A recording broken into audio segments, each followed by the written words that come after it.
On se posait la question de savoir comment ça sera le maillot Fortune, parce qu'au vu de ce qu'on avait eu avec les prédécesseurs, on avait des appréhensions, on se posait la question.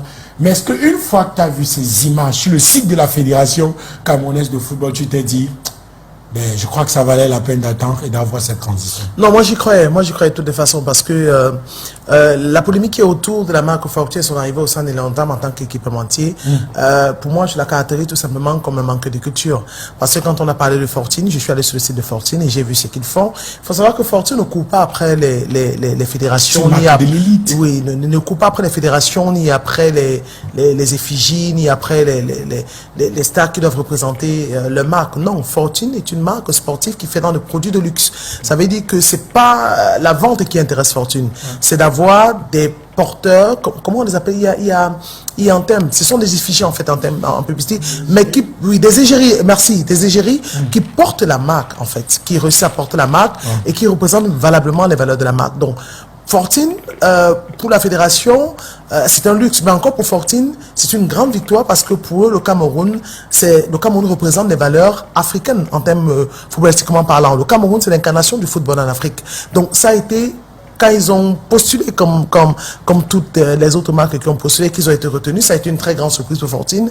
Mais pour eux aussi, c'est un défi parce que Fortune ne recherche pas la vente. D'ailleurs, il faudrait que vous sachiez que Fortune n'est pas là pour les bénéfices parce que, je vous prends un exemple, hein, pour le tournoi de Monaco, le tournoi de tennis de Monaco, Fortune vend les maillots après les 200 000. On parle de près de, quand on fait l'équivalent, c'est environ 6 000 euros par là. 6 000 euros par là. Donc, vous imaginez 6 000 euros, on est dans une dizaine de millions. 6 000 euros, oui, c'est ça. 6 000 euros. Environ 7 ou 8 millions. 6 000 euros.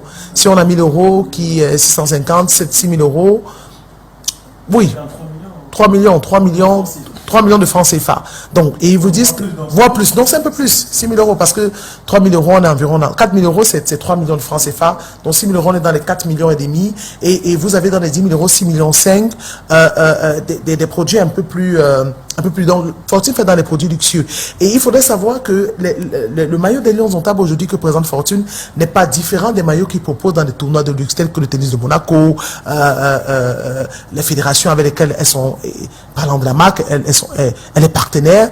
Donc, Fortune a décidé de ramener de luxe au prix du consommateur camerounais. Donc, c'est pas un maillot pour la vente. C'est pas un maillot, non. Le maillot de Fortune, je vais vous dire, ça c'est une exclusivité, je vous le dis sur votre plateau parce que j'ai assuré une réunion. Le maillot de Fortune qui va être vendu prend en compte la saison sèche par exemple. Donc, le textile qui va être proposé prend en compte la saison sèche, la présence sur les plateaux de télévision, la présence sur les stades. Les maillots qui vont être commercialisés durant la CAN seront totalement différents pour les supporters parce qu'on va en hiver. Vous comprenez? Alors, Fortune a gagné, a été retenu au mois de, je crois, mi-janvier, début février, où on a rendu la décision publique. Et il faudrait savoir qu'ils ont eu environ une trentaine de jours pour produire 1 million de maillots. Et quand Fortune est arrivé au Cameroun pour la présentation... pour le grand public? Oui, pour le grand public. Okay.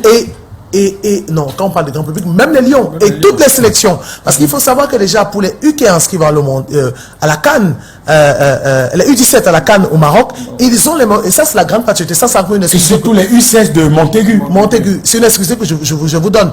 Toutes les sélections nationales auront les maillots. On ne verra plus des sélections inférieures avec les maillots des seniors. Non, aussi les dames. Et ça encore, excusez Mathieu, franchement, il faudrait que vous me remettiez à la fin. Alors, le représentant de Fortune Afrique a expliqué qu'ils ont tenu à prendre en compte au Cameroun la morphologie féminine. On a vu lors des précédentes compétitions, notamment la CAN, au Maroc, les filles qui essayaient de remonter les shorts, les maillots qui étaient très grands et tout ça. Ils ont pris des mesures en fonction des morphologies féminines. Qu'est-ce qu'on prend en compte? Les courbes féminines, le fessier, la poitrine. Donc, les maillots que les hommes porteront seront totalement différents des maillots portés par des femmes. Alors, Fortune a pris tout cela parce que Fortune, l'intérêt, c'est pas que financier, c'est pas que pécunier, c'est surtout d'implémenter sa marque en Afrique par le biais de la Fédération camerounaise de football, mais encore plus connaissant le palmarès des Lions Indomptables, la capacité que ces Lions l'histoire. Oui, si vous voulez l'histoire, hein, ont a fait souffler le chaud et le froid en termes de football en Afrique. Ils se sont dit, non, on y va avec les ONTAP. Et ils ont été très émus de savoir que la Fédération camerounaise a décidé de leur faire confiance. Donc, pour ceux qui nous regardent à la maison, pour les supporters, il faudrait savoir que vous allez porter des maillots qui vous coûteront environ entre 25 et 30 000 francs CFA. Des maillots en principe qui pourraient coûter 1 million de francs CFA. Parce que Fortune a décidé de ramener la qualité de luxe au prix du consommateur.